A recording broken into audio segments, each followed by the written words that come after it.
Hi guys, welcome back to my channel. Today I'm going to show you how you can enable scanning always available on Android.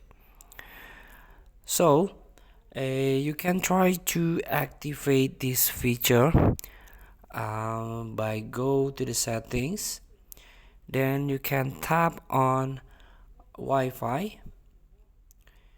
Next, you can tap on advanced settings. Here we go. You can try turn this option on, scanning always available.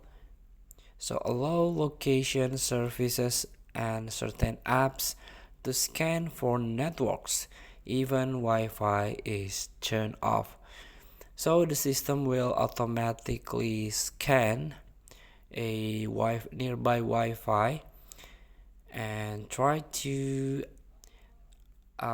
connect or try to like read on Wi-Fi networks available here, and the Wi-Fi nearby will be listed in here if you turn on scanning always available.